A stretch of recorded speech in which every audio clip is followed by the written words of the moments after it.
दोस्तों बॉलीवुड पोल खोल के नए एपिसोड में आपका स्वागत है। और भाई साहब, अगर आपने अभी तक मेरा चैनल सब्सक्राइब नहीं किया और करना चाहते हो, आपको लगता है कि मैं आपके लिए बहुत अच्छे वीडियोस बनाता हूं, तो कर लो और घंटी दबा दो। अगर आप घंटी नहीं दबाओगे तो आपको नहीं पता चलेगा जब मैं नया वीडियो पोस्ट करूँगा। बात को समझो मेरे भाई, दबा दो घंटी ना। इसी फ्राइडे को वरुण धवन की फिल्म सन्नी संस्कारी की तुलसी कुमारी रिलीज़ हुई और इस फिल्म ने पहले दिन बहुत ही बढ़िया बिजनेस किया। इस फिल्म का पहले दिन का बिजनेस हुआ है 10 CR। और क्योंकि ये फिल्म थर्सडे को रिलीज हुई है तो वीकेंड में एक दिन एक्स्ट्रा मिलेगा, तो इसका मतलब ये हुआ कि मिनिमम 40 करोड़ का वीकेंड बिजनेस हो गया। 40 करोड़ का मतलब ये हुआ कि लाइफ टाइम बिजनेस 75 CR से कम का नहीं हो सकता। और अगर ये फिल्म 75 CR का बिजनेस करती है तो ये फिल्म हिट मानी जाएगी, क्योंकि ये फिल्म कोई बहुत बड़े बजट की नहीं है। इस फिल्म की लैंडिंग कॉस्ट तकरीबन 70 CR है। पहले तो आप ये वीडियो देखिए।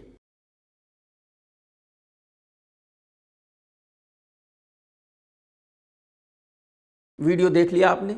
सोहेल भाई है, सलमान खान साहब की मम्मी है और सलमान की फैमिली है। ये वीडियो मैं आप लोगों को इसलिए नहीं दिखा रहा हूं कि सलमान की फैमिली है, बल्कि इसलिए दिखा रहा हूं कि आप सभी जानते हैं कि सलमान एक रिच आदमी है, सलमान की फैमिली एक रिच फैमिली है। लेकिन इस वीडियो में आपने चारों तरफ की बिल्डिंग्स देखी हैं, माहौल देखा है। कहने का मतलब यह है कि मुंबई में किसी फैमिली के पास कितना भी पैसा हो, कोई फैमिली कितनी भी रिच हो, लेकिन वो फैमिली रहती कहाँ है? वहीं जहां चारों तरफ गंदगी है। और आप यकीन कीजिए कि किसी फॉरेन कंट्री में अगर किसी के पास इंडिया के 3-4 करोड़ रुपए भी हैं तो वो भी एक बहुत ही साफ सुथरी जगह में रहते हैं, वो भी एकदम लग्जरी लाइफ जीते हैं। तो बस यही डिफरेंस है इंडिया में रहने में और किसी बाहर की कंट्री में रहने में। पंजाबी फिल्मों की एक एक्ट्रेस है जिसका नाम है नीरू बाजवा। इस एक्ट्रेस के बच्चों के भी बच्चे हैं, लेकिन भाई साहब ये औरत आज भी एकदम ऐसी दिखती है जैसे कि 20-25 साल की लड़की हो। आप पहले जरा ये वीडियो देख लीजिए, फिर बात करते हैं।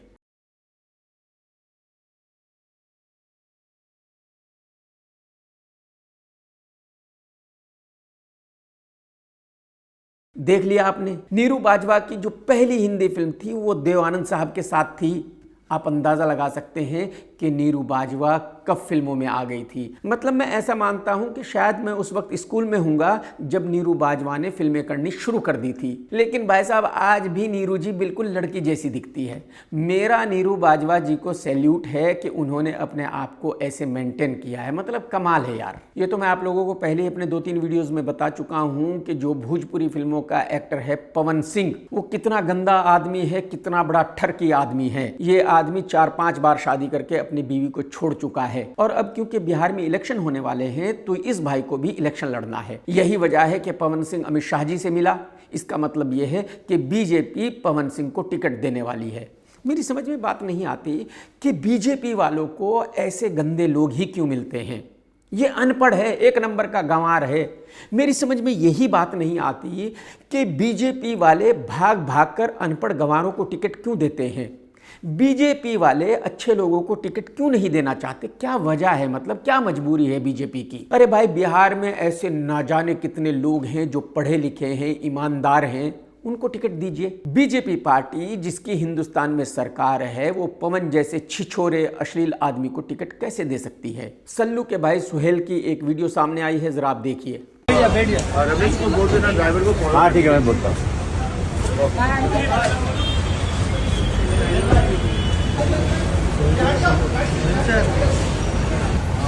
ये वीडियो देखकर मुझे बहुत बुरा लगा।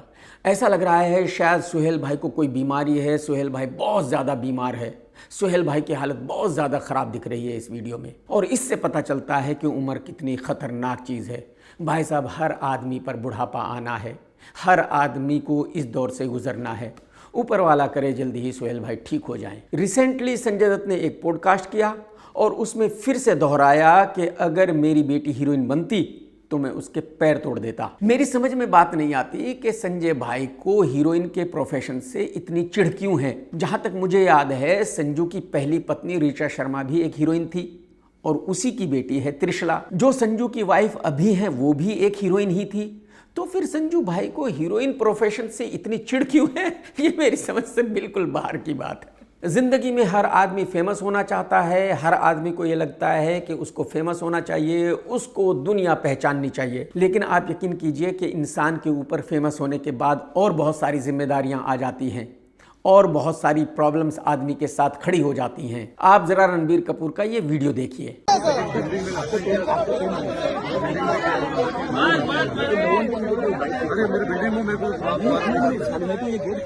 कुछ दिनों पहले रणबीर कपूर का जन्मदिन था और इसी मौके पर मुंबई का पूरा मीडिया उनके घर पर पहुंच गया था। मीडिया वाले अंदर बिल्डिंग के अहाते में जाने की जिद कर रहे थे और रणबीर कपूर उनको समझा रहा था कि भाई साहब, यहाँ सोसाइटी का रूल बहुत ही स्ट्रिक्ट है, मैं आप लोगों को अंदर बिल्डिंग के अहाते में नहीं जाने दे सकता।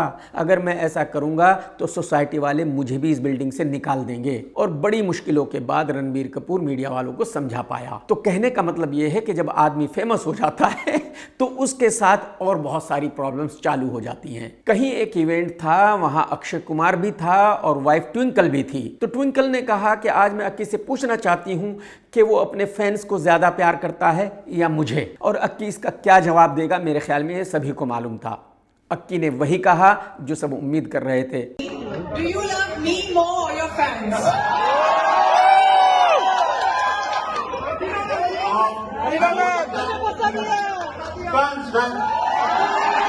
अक्की ने कहा कि मैं अपने फैंस को ज्यादा प्यार करता हूं, क्योंकि जाहिर सी बात है, फिल्में तो वही देखते हैं, पैसे तो वहीं से आते हैं, घर तो वहीं से चलता है, बीवी को ज्यादा प्यार करके फायदा नहीं है, आप जानते ही हैं। प्रोड्यूसर भूषण कुमार, डायरेक्टर आनंद एल रॉय की एक नई फिल्म आ रही है जिसका नाम है तेरे इश्क में। इस फिल्म की हीरोइन है सूखी लकड़ी कृति सेनन, हीरो है धनुष जो तमिल फिल्मों का हीरो है। अब आपके दिमाग में सवाल ये आएगा कि भाई अगर ये एक हिंदी फिल्म है तो इसका हीरो धनुष क्यों है। एक्चुअली उसकी वजह यह है कि जो इस फिल्म का डायरेक्टर है आनंद रॉय, उसके साथ कोई भी बॉलीवुड का एक्टर फिल्म नहीं करना चाहता। आनंद रॉय की पहली फिल्म थी तन्नू वेड्स मन्नू, जिसमें हीरोइन थी कंगना रनौत और उस फिल्म के निर्माता थे तकरीबन 10 से 12। जिस दिन से film Tanu weds Manu release हुई थी उस दिन से लेकर आज तक इन सभी निर्माताओं में से जब भी कोई फिल्म बनाता है तो उस पर लिखता है makers of Tanu weds Manu, makers of Tanu weds Manu. भले ही सी ग्रेड फिल्म हो, लेकिन लिखते यही है from the makers of Tanu weds Manu. अरे भाई साहब, पहले तो आप सब लोग ये डिसाइड कर लो कि उस फिल्म का मेकर कौन था। सभी 10-12 लोग तो एक फिल्म के मेकर नहीं हो सकते। समझ रहे हो। तो जो फिल्म तन्नू वेड्स मन्नू थी वो कोई बहुत बड़ी हिट फिल्म नहीं थी। उसने तकरीबन 15 करोड़ रुपए का बिजनेस कर लिया था, यानी कि जो पैसा लगा था उस वक्त वो रिकवर हो गया था, तो उसको हिट फिल्म मान लिया गया था। लेकिन उसके बाद जब फिल्म तन्नू वेड्स मन्नू 2 बनी तो वो फिल्म बहुत बड़ी ब्लॉकबस्टर रही। उस फिल्म ने बिजनेस किया तकरीबन 150 करोड़ रुपए का। और फिल्म तन्नू वेड्स मन्नू 1 और 2 में हीरो कौन था? मैडी, वो भी वही जो तमिल फिल्मों का हीरो है। यानी कि उस वक्त भी आनंद रॉय को कोई बॉलीवुड का हीरो नहीं मिला था। उसके बाद आनंद रॉय ने एक और फिल्म बनाई रांझना, उसका हीरो था धनुष, हीरोइन थी सोनम, और वो फिल्म भी हिट रही थी। तो तन्नू वेड्स मन्नू 2 के रिलीज होने के बाद और रांझना के रिलीज होने के बाद बॉलीवुड ने ये मान लिया था कि हाँ, आनंद रॉय एक अच्छा डायरेक्टर है, इसके साथ काम किया जाना चाहिए। इसके बाद आनंद के साथ SRK ने फिल्म की जीरो, जो बहुत ही वाहियात किस्म की फिल्म थी, बहुत ही घटिया फिल्म थी और फिल्म सुपर डुपर डिसास्टर रही। अक्षय कुमार ने भी आनंद के साथ 2 फिल्में की और दोनों फिल्में नहीं चली। तो अगर एक डायरेक्टर SRK के साथ अच्छी फिल्म नहीं बना सका, अक्की के साथ अच्छी फिल्म नहीं बना सका, तो जाहिर सी बात है फिर बॉलीवुड का कोई भी एक्टर उसके साथ काम नहीं करेगा। तो इसके बाद आनंद रॉय ने बहुत ट्राई किया कि कोई बॉलीवुड का एक्टर मिल जाए, लेकिन किसी ने भी आनंद के साथ काम करने के लिए हामी नहीं भरी। तो जब बॉलीवुड का कोई एक्टर आनंद के साथ काम करने के लिए तैयार ही नहीं था तो आनंद बेचारा क्या करता, आनंद फिल्म कैसे बनाता। तो फाइनली आनंद फिर से धनुष के पास गया और यही वजह है कि इस फिल्म में धनुष हीरो है। मैं आपको यह भी बताना चाहूंगा कि धनुष की हिंदी में एक ही फिल्म हिट है जिसका नाम है रांझना। उसके बाद से अब तक धनुष की तकरीबन 5 से 6 हिंदी फिल्में रिलीज हो चुकी हैं। कुत्ता देखने नहीं गया। धनुष की जितनी भी तमिल में फिल्में रिलीज हुई हैं उनको भी हिंदी में डब करके रिलीज किया गया, कुत्ता देखने नहीं गया। कहने का मतलब यह है कि हिंदी बेल्ट में धनुष की कोई भी फैन फॉलोइंग नहीं है। और जैसे इस टीजर का पहला सीन चालू होता है उसको देखते ही पता चल जाता है कि यह फिल्म एक लव स्टोरी है और वैसी ही है जैसे कि रांझना थी। तो कृति सेनन बैठी हुई है, उसको हल्दी लगाई जा रही है, यानी कि हल्दी की रस्म चालू है, यानी कि कृति की शादी होने वाली है। और अब धनुष की एंट्री होती है, जो इसका लवर है, जो कहीं से पिट कर आया है, उसको चोट लगी हुई है। धनुष कहता है कि अपने बाप को जलाने गया था बनारस, सोचा तेरे लिए गंगा जल लेता हूं। मैं आपको ये बता दूं कि रांझना की शूटिंग भी बनारस में ही हुई थी। जो रांझना फिल्म का बैकड्रॉप था वो भी बनारस ही था। धनुष कृति को कहता है कि नई जिंदगी शुरू कर रही है तो पुराने पाप तो धो ले, और जो गंगा जल लाया है वो कृति के ऊपर डाल देता है।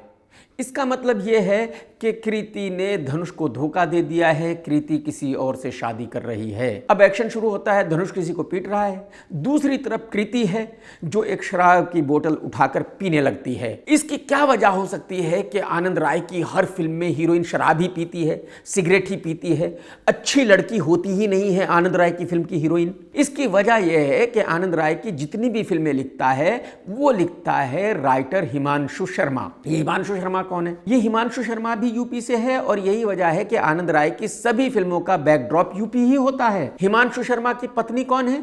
इसकी पत्नी है राइटर कनिका, जो पोतड़ों की बिगड़ी हुई औरत है। मेरे ख्याल में हिमांशु कनिका का चौथा हस्बैंड है। अगर आपको याद हो तो अनुराग कश्यप की एक फिल्म आई थी जिसमें हीरो थे अभिषेक बच्चन और विक्की कौशल। उसकी हीरोइन थी पेप्सी पन्नू, और उस फिल्म में क्या दिखाया गया था, हीरोइन क्या करती है, मतलब हीरोइन किसी ना किसी के साथ सोती रहती है, कभी इसके साथ, कभी उसके साथ, कभी उसके साथ, यानी कि वो पोतड़ों की बिगड़ी हुई होती है। और मैं आपको ये बता दूं कि वो फिल्म रियल कहानी है कनिका की। ये कनिका ने खुद कहा है, मैं अपनी साइड से कुछ भी नहीं कह रहा हूं भाई साहब। तो मेरा कहने का मतलब यह है कि हिमांशु भाई को अच्छे कैरेक्टर की लड़कियां पसंद ही नहीं आती।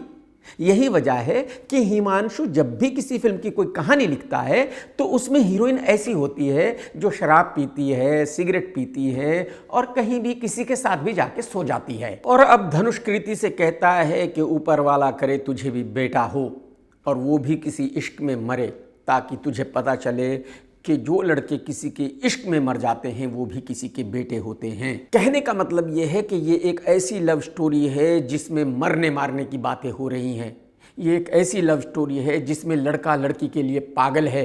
ये एक ऐसी लव स्टोरी है जिसमें लड़का लड़की के लिए मर भी सकता है। अगर आपको याद हो तो रांझना में सोनम और धनुष के साथ अभय देओल भी था। ठीक उसी तरह इस फिल्म में भी एक और लड़का है, यानी कि इस फिल्म की कहानी भी ठीक वैसी है जैसे कि रांझना की कहानी थी। शायद आनंद राय ने ठीक वैसी ही फिल्म दोबारा बनाई है जैसे कि रांझना थी, क्योंकि रांझना एक हिट फिल्म थी। तो आनंद भाई को ऐसा लगता है कि अगर फिर से वो एक ऐसी फिल्म बनाएगा तो वो हिट हो जाएगी।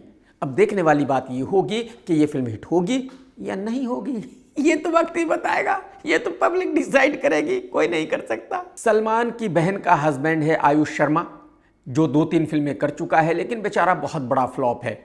ये वीडियो देखिए पहले आप।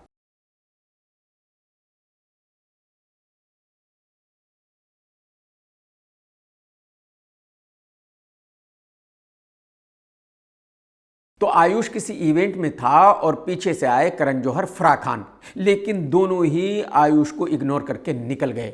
इसकी वजह क्या है? इसकी वजह यह है कि आयुष बेचारा फ्लॉप है। अगर आयुष हिट होता तो जाहिर सी बात है फराह भी आयुष को हेलो करती, करण भी आयुष को हेलो करता, यहां तक कि चुम्मी पप्पी भी देते। लेकिन जैसे कि मैंने कहा कि बॉलीवुड में फ्लॉप आदमी की कोई वैल्यू नहीं है, फ्लॉप आदमी को कोई भी भाव नहीं देता। बॉलीवुड में सिर्फ और सिर्फ चढ़ते सूरज को सलाम किया जाता है भाई साहब, डूबते सूरज को कोई सलाम नहीं करता, डूबते सूरज को कोई देखना नहीं चाहता। और ये घटना उसका जीता जागता सबूत है। बॉलीवुड में एक इन्फ्लुएंसर है जन्नत जुबैर, किसी ना किसी गाने में आती रहती है, किसी ना किसी टीवी शो में भी आती रहती है, और भाई साहब इसके बहुत ज़्यादा फॉलोअर्स हैं। उनमें से 90% फेक है, लेकिन रियल इसकी पर्सनालिटी क्या है आप जरा देख लो। जन्नत जी, जन्नत जी कैसे हो? जन्नत जी, मेरा फोटो काट लो जन्नत जी। देख लिया आपने, ये है असली जन्नत जुबैर, छटाक भर की लड़की है। इसका वजन है तकरीबन 18 किलो और हाइट है तकरीबन 1.5 फीट। लेकिन जब ये किसी शो में आती है, किसी इवेंट में आती है, तो जाहिर सी बात है पैडिंग वेडिंग करके आती है, तकरीबन 6 इंच की हील्स पहनकर आती है, तो ऐसा लगता है कि शायद ये बहुत सुंदर लड़की है और लोग इसको फॉलो भी करते हैं। कमाल है भाई साहब, हद हो गई यार। बीजेपी का एक नेता है स्वामी, वो बीजेपी के बारे में कुछ ना कुछ अनाप शनाप कहता ही रहता है, किसी ना किसी पॉडकास्ट में बीजेपी को लताड़ता ही रहता है। अमित शाह तो गुंडा है, तुम लोग इसको दिखाओगे कि नहीं? नहीं बिल्कुल, ऑफ कोर्स डेफिनेटली। वो गुंडा है, उसने हत्याएं बहुत की है। एक डॉक्टर, एक जज थे लोहिया, उसको उसकी खोपड़ी तोड़ी उसने। अब फिर से स्वामी ने मोदी जी और कंगना के बारे में बहुत ही खराब बातें की है, जरा आप सुन लीजिए। कंगना रनौत मोदी की पसंदीदा महिला है। कंगना और मोदी के बीच अक्सर मुलाकातें होती थीं। इस खुलासे से भारतीय राजनीति में एक ऐसा तूफान उठा है जो नरेंद्र मोदी और बीजेपी के गलियारों में भूचाल ला सकता है। बीजेपी के दिग्गज नेता सुब्रमण्यम स्वामी ने ऐसी आग उगली है जो प्रधानमंत्री नरेंद्र मोदी, सांसद कंगना रनौत और वित्त मंत्री निर्मला सीतारमण को लपेटे में ले रही है। पहले तो मेरी समझ में ये नहीं आता कि स्वामी मोदी जी के बारे में ऐसी बातें क्यों करते हैं, और फिर मेरी समझ में ये नहीं आता कि मोदी जी इस भाई को इग्नोर क्यों करते हैं। मोदी जी की आप कौन सी नीतियों की आलोचना करते हो? नालायक है वो। इस देश में जिस तरीके से हम लोगों को बुद्धू बनाया है, जैसे चाइना है, उसने आकर हमारी जमीन हड़प कर ली और ये कहता कोई आया ही नहीं, कोई गया नहीं, बाद में जाकर दस्तखत भी कर देता है। मोदी जी इस भाई पे ना ही तो कोई केस करते, ना ही इसके खिलाफ कोई एक्शन लेते, यहां तक कि इसको बीजेपी से निकालते भी नहीं है। ऐसी क्या वजह है, मेरी समझ से बाहर की बात है। ऐश्वर्या राय के डीप फेक से बनाए हुए कई एक वीडियो यूट्यूब पर अवेलेबल हैं, और यही वजह है कि अभिषेक और ऐश्वर्या ने गूगल पर भी केस कर दिया है, यूट्यूब पर भी केस कर दिया है और 4 करोड़ रुपए हर्जाना मांगा है। साथ ही यह भी डिमांड की गई है कि उन सभी वीडियोज को फौरन डिलीट किया जाए। अब देखने वाली बात यह होगी कि अभी और ऐश इस केस को जीतते हैं या हारते हैं। बॉलीवुड में एक बालों की दुकान डायरेक्टर है जिसका नाम है इम्तियाज अली। कोई ना कोई वाहियात फिल्म बनाता ही रहता है ये बेचारा। अब इस बालों की दुकान को फिर से कोई निर्माता फंस गया है और ये जल्दी ही अपनी नई फिल्म की शूटिंग चालू करने वाला है। इसमें हीरोइन है मर्दानी सरवरी, हीरो है पंजाबी फिल्मों का एक्टर दलजीत, जिसको बॉनी कपूर ने नो एंट्री 2 से निकाल दिया क्योंकि उसकी डिमांड्स बहुत ज्यादा थी। लेकिन बालों की दुकान उसकी वो सारी डिमांड्स पूरी कर रहा है, और यही वजह है कि बॉलीवुड कभी भी सुधरने वाला नहीं है। अगर एक निर्माता किसी एक्टर की नाजायज मांगे पूरी नहीं करता तो दूसरा निर्माता रेडी बैठा हुआ है उस एक्टर की सभी मांगों को पूरा करने के लिए। तो अगर बॉनी कपूर ने दलजीत को अपनी फिल्म से निकाल दिया था तो बालों की दुकान ने उसको अपनी फिल्म में ले लिया है। यही वजह है कि ये बॉलीवुड कभी सुधरने वाला नहीं है। यही वजह है कि ये बॉलीवुड जैसे चल रहा है वैसे ही चलेगा। इस बॉलीवुड को रूल करते हैं एक्टर और वही हमेशा करेंगे। इस फिल्म में एक और नया लड़का भी है जिसका नाम है वेदांग रैना। मुझे लगता है कि वो आलिया भट्ट की एक फिल्म में था जो बहुत बड़ी डिसास्टर रही थी। कहने का मतलब यह है कि बालों की दुकान की ये फिल्म जब भी रिलीज होगी सुपर डुपर डिसास्टर ही होगी, इसको कुत्ता भी देखने नहीं जाएगा। इस फिल्म की कहानी में 4 किरदार मेन हैं, वरुण धवन, जानवी कपूर, सानिया मल्होत्रा और एक नया लड़का है, शायद उसका नाम श्रॉफ है। तो काफी सालों से वरुण और सानिया एक दूसरे को डेट कर रहे थे, लेकिन अब उनका दोनों का ब्रेकअप हो गया। और काफी सालों से जानवी श्रॉफ को डेट कर रही थी, अब इन दोनों का भी ब्रेकअप हो गया। तो अब सानिया श्रॉफ को मिलती है, उससे प्यार हो जाता है और उससे शादी कर रही है। ये बात वरुण को पता चलती है। वरुण जानवी के पास जाता है कि तेरा एक्स बॉयफ्रेंड मेरी एक्स गर्लफ्रेंड के साथ शादी कर रहा है, चल हम दोनों वहां चलते हैं, उनकी शादी तुड़वाते हैं। यानी कि फिर से वही DDLJ वाला प्लॉट। अब वरुण और जानवी वहां पहुंच जाते हैं जहां श्रॉफ और सानिया की शादी होने वाली है और ये दोनों ड्रामा चालू कर देते हैं। अब ये जानने के लिए आपको फिल्म देखनी होगी कि ये दोनों उनकी शादी तुड़वा पाते हैं या नहीं तुड़वा पाते, कौन किससे प्यार करता है, कौन किससे प्यार नहीं करता, किसकी शादी किससे होती है, किससे नहीं होती। ये एक बिल्कुल साफ सुथरी फैमिली फिल्म है। तो इस फिल्म का स्क्रीन प्ले उसी हिसाब से लिखा गया है, कहानी के मुताबिक लिखा गया है, जो बढ़िया है। लेकिन मेरे ख्याल में ये स्क्रीन प्ले थोड़ा लंबा है, यानी कि फिल्म 2.5 घंटे की है, जबकि ये फिल्म 2 घंटे की हो सकती थी। जैसे कि मैंने कहा कि ये फिल्म एक फैमिली ड्रामा है, तो इसमें बहुत सारे एक्टर्स हैं। 3-4 फैमिलीज हैं। उस हिसाब से इस फिल्म के डायलॉग्स अच्छे हैं जो दृश्यों को सपोर्ट करते हैं। फिल्म का म्यूजिक भी ठीक ठीक है। फिल्म में 4-5 गाने हैं, लेकिन कोई भी ऐसा गाना नहीं है जो ब्लॉकबस्टर होने वाला है। इस फिल्म में ऐसा एक ही गाना है जो हिट हो चुका है और आने वाले वक्त में बहुत बड़ा ब्लॉकबस्टर होगा, वो है गुरु रंधावा का गाना। लेकिन वो गाना तब शुरू होता है जब फिल्म खत्म हो जाती है, यानी कि वो कहीं फिल्म के बीच में नहीं है। अगर एक्टिंग की बात करूं तो वरुण धवन ने अपने रोल को अच्छे से निभाया है, जानवी ने भी अपने रोल को अच्छे से निभाया है, सानिया मल्होत्रा ने भी अच्छी एक्टिंग की है, अपने रोल को अच्छे से निभाया है। मनीष ने इस फिल्म में वेडिंग प्लानर का रोल किया है और अपने रोल को बहुत ही बढ़िया से निभाया है। बहुत बढ़िया एक्टिंग की है मनीष ने, जमा है अपने रोल में। और वैसे भी मनीष की हाइट, कद काठी, पर्सनालिटी बहुत अच्छी है, तो जाहिर सी बात है मनीष अच्छा ही दिखता है। इस फिल्म का डायरेक्शन किया है शशांक खेतान ने, जो वरुण धवन के साथ पहले भी फिल्में बना चुका है और हिट फिल्में बना चुका है। इस फिल्म को शशांक ने सूरज बरजात्ता के स्टाइल में बनाने की कोशिश की है, यानी कि फिल्म में 3-4 फैमिलीज हैं, उन फैमिलीज के बहुत सारे मेंबर्स हैं और उन सब की एक दूसरे से कहानी कनेक्टेड है, यानी कि यह फिल्म पूरी तरह रिश्तों पर आधारित है। शशांक ने इस फिल्म को कलरफुल शूट किया है, तो देखने में सीन बढ़िया लगते हैं। सभी एक्टर सुंदर दिख रहे हैं और जो फिल्म के गाने हैं उनको भी बड़े स्केल पे शूट किया गया है, यानी शशांक खेतान का डायरेक्शन कुल मिलाकर अच्छा है। इस फिल्म की कास्टिंग से मुझे प्रॉब्लम है।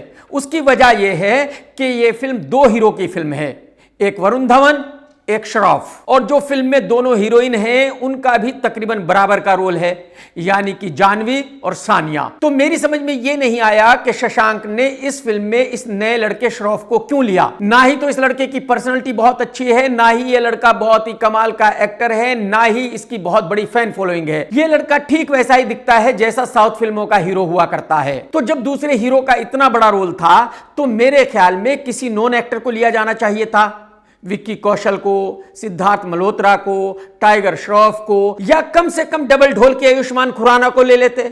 मैं कहता हूं अगर वो भी नहीं कर रहा था तो जो किल का एक्टर है उसको ले लेते। अरे भाई अगर वो भी नहीं कर रहा था तो अर्जुन कपूर को ले लेते। इस लड़के को श्रॉफ को लेने का क्या तुक बनता है। ठीक उसी तरह मेरी समझ में ये नहीं आया कि सेकंड रोल में सानिया को क्यों लिया गया। हालांकि सानिया नोन है, लोग उसको जानते हैं, लेकिन उस बेचारी की फैन फॉलोइंग नहीं है। तो जो सेकंड रोल है उसमें शनाया कपूर को लिया जा सकता था, अनन्या पांडे को लिया जा सकता था, सारा अली खान को लिया जा सकता था, सानिया को क्यों लिया गया। मेरे ख्याल में अगर कास्टिंग इस तरह से होती कि हीरो होते वरुण धवन, सिद्धार्थ मल्होत्रा, हीरोइन होती जानवी कपूर, सारा अली खान, तो यह फिल्म बड़ी दिखती। इस फिल्म में और भी बहुत सारे लड़के लड़कियां हैं, उन सब ने अपने रोल को अच्छे से निभाया है। यह फिल्म कितनी अच्छी है इसको देखा जाना चाहिए या नहीं, यह मैं इस तरह से कहूंगा कि अगर आप जानवी कपूर को पसंद करते हैं, वरुण धवन को पसंद करते हैं, तो यह फिल्म आपको बढ़िया लगेगी। अगर आप वरुण को पसंद नहीं करते, जानवी को पसंद नहीं करते, तो शायद फिर यह फिल्म आपको पसंद ना आए। लेकिन यह फिल्म पूरी तरह एक फैमिली फिल्म है, बिल्कुल साफ सुथरी फिल्म है, कोई भी गंदगी नहीं है, तो इस फिल्म को पूरी फैमिली के साथ देखा जा सकता है। सभी क्रिटिक्स ने इस फिल्म को बहुत अच्छी रेटिंग दी है। तरण आदर्श ने कहा है कि यह फिल्म बहुत ही अच्छी फिल्म है, बहुत ही एंटरटेनिंग फिल्म है, इस फिल्म को देखा ही जाना चाहिए और पूरी फैमिली के साथ देखा जाना चाहिए। और तरण ने इस फिल्म को दिए 3.5 स्टार। कोई मूवी वेबसाइट ने इस फिल्म को दिए 4 स्टार और उन्होंने कहा कि यह फिल्म बहुत ही बढ़िया फिल्म है, कलरफुल फिल्म है, इस फिल्म को देखा जाना चाहिए। पीपिंग मून वेबसाइट ने भी इस फिल्म को 4 स्टार दिए और उनका भी यह कहना है कि इस फिल्म में प्यार को बहुत अच्छे से दर्शाया गया है, बहुत अच्छे से दिखाया गया है, तो जो लोग प्यार में भरोसा करते हैं उनको यह फिल्म देखनी चाहिए। बॉलीवुड लाइफ ने भी इस फिल्म को 4 स्टार दिए हैं। उनका भी यह कहना है कि यह फिल्म एक कलरफुल फिल्म है, यह फिल्म बहुत ही एंटरटेनिंग फिल्म है,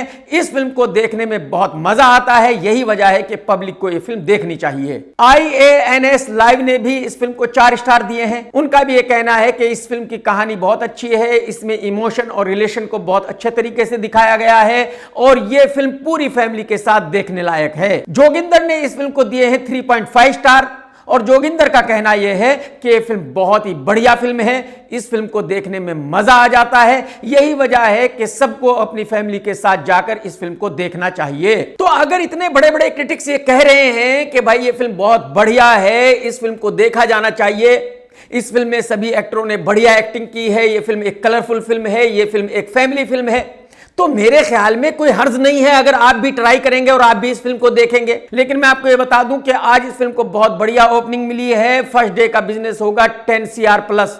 तो मेरे ख्याल में अगर आप चाहें तो आप भी इस फिल्म को देख सकते हैं, बाकी मर्जी आपकी है। 2 अक्टूबर यानी कि थर्सडे को फुल छुट्टी थी। यही वजह है कि इसी दिन कंतारा 2 भी रिलीज हुई, सन्नी संस्कारी की तुलसी कुमारी भी रिलीज हुई, लेकिन 4-5 फिल्में और भी रिलीज हुई। और ये फिल्में हैं अवतार, वड़ा पाव, निक्का, दशा अवतार वगैरह वगैरह। और जिन थिएटर्स पर ये फिल्में लगी थी वहां पुलिस लाठीचार्ज कर रही थी। इतनी भीड़ थी कि हर किसी को इन्हीं फिल्मों को देखना था। कमाल है। जो इन फिल्मों के निर्माता हैं उनको इतनी अकल नहीं थी कि भाई वरुण की फिल्म रिलीज हो रही है, कंतारा 2 रिलीज हो रही है, तो इनकी फिल्मों को कोई क्यों देखेगा। लेकिन इसके बावजूद भी इन्होंने पहले अपनी फिल्म को बनाने के लिए पैसे खर्च किए, फिर पब्लिसिटी के लिए पैसे खर्च किए, फिर थिएटर्स वालों को पैसे दिए इनकी फिल्मों को रिलीज करने के लिए। यानी कि ये खुदकुशी है, खुदकुशी के अलावा कुछ भी नहीं है। कहने का मतलब यह है कि इन सभी फिल्मों ने पहले दिन 1 से 2 लाख रुपए का बिजनेस किया। आप अंदाजा लगाइए, शर्म आनी चाहिए इन निर्माताओं को। अबे भाई ऐसी फिल्में क्यों बनाते हो? आपको क्या शौक है फिल्में बनाने का भाई साहब? कुछ और बिजनेस कर लो यार, कोई दुकान खोल लो, कोई रेस्टोरेंट खोल लो। अपने पैसे क्यों बर्बाद करते हो ऐसे मेरे भाई? जिंदगी में सबसे ज्यादा सुख भी औलाद ही देती है और सबसे ज्यादा दुख भी औलाद ही देती है। क्योंकि अगर कोई औलाद अपने माँ बाप के खिलाफ कुछ गलत कहे तो जाहिर सी बात है उसका बहुत दुख होता है कि भाई जिस बच्चे को पैदा किया, पढ़ाया लिखाया, बड़ा किया, अगर वो ही माँ बाप के बारे में गलत कहे तो जाहिर सी बात है बहुत ही बुरा लगेगा। ऐसा ही कुछ सिंगर कुमार सानू साहब के साथ हो रहा है। तकरीबन 1994 में कुमार सानू साहब का डिवोर्स हो गया था अपनी पत्नी रीता जी के साथ। उस वक्त कुमार सानू साहब का एक बंगला था तकरीबन 60 CR का, वो उन्होंने रीता जी को दे दिया था। सानू जी के पास एक और फ्लैट था, वो भी अपनी पत्नी को ही दे दिया था। यानी कि कुमार सानू साहब की जो भी संपत्ति थी उस वक्त उसका 60% उन्होंने रीता जी को दे दिया था। उस पत्नी से कुमार सानू साहब का एक बेटा है जिसका नाम है जान कुमार सानू। अगर आपको याद हो तो ये लड़का बिग बॉस में भी आया था। अब रिसेंटली जान और उसकी मां ने सानू साहब के खिलाफ बोलना शुरू किया है मीडिया में। मतलब जान और उनकी मां मीडिया के द्वारा ये साबित करना चाहते हैं कि कुमार सानू बहुत ही खराब आदमी है। वो एक ऐसा आदमी है जिसने अपनी बीवी का ख्याल नहीं रखा था। वो एक ऐसा आदमी है जिसने अपने बच्चे का ख्याल नहीं रखा था। देखिए, डिवोर्स तो किसी का भी हो सकता है। कोई अच्छा आदमी हो उसका भी हो सकता है, कोई बुरा आदमी हो उसका भी हो सकता है। क्योंकि डिवोर्स का इससे कोई लेना देना नहीं है कि कोई आदमी अच्छा है या बुरा है। डिवोर्स का लेना देना इस बात से है कि पति पत्नी की कितनी बनती है या नहीं बनती है। तो अगर अब से तकरीबन 30 साल पहले कुमार सानू जी का डिवोर्स हो गया था और उन्होंने उस वक्त तकरीबन 60% संपत्ति अपनी पत्नी को दे दी थी तो बिल्कुल फेयर था। एकदम कुमार सानू जी ने 100% वही किया जो किसी भी हस्बैंड को करना चाहिए था, किसी भी पिता को करना चाहिए था। आज 30 साल के बाद अगर फिर से वही पत्नी मीडिया में आकर कुमार सानू जी के बारे में गलत कह रही है तो इसका क्या मतलब है?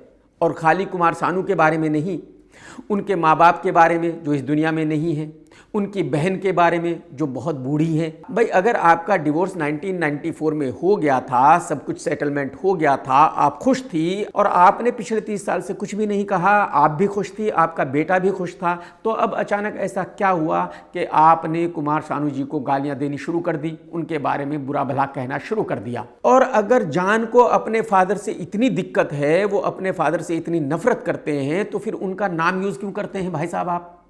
आप अपना नाम यूज कीजिए ना। आप अपने नाम के साथ कुमार सानू क्यों लगाते हो? और आपको उनका नाम भी यूज करना है, इसके बावजूद भी आपको उनके बारे में बुरा कहना है। तो इसका मतलब बुरे आप हो, आपके फादर बुरे नहीं हैं। क्योंकि कुमार सानू ने वो सब किया जो उनको करना चाहिए था। जब आप बिग बॉस में थे तो कुमार सानू साहब बाहर से आपको सपोर्ट कर रहे थे।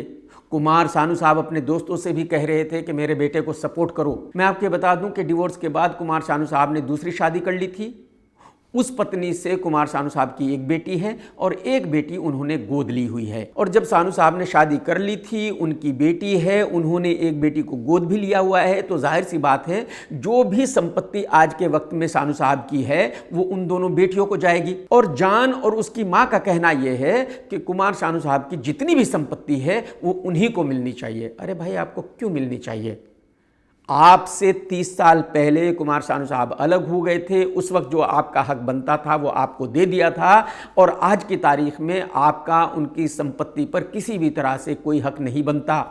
आज की तारीख में उनके पास जो भी है उनकी दोनों बेटियों का है। तो मैं जान से सिर्फ इतना कहना चाहता हूं कि अगर आप सिर्फ संपत्ति के लिए अपने फादर के बारे में गलत कह रहे हो, उनको बुरा भला कह रहे हो, तो इसमें आपकी ही थू थू हो रही है, सानू साहब की नहीं हो रही है।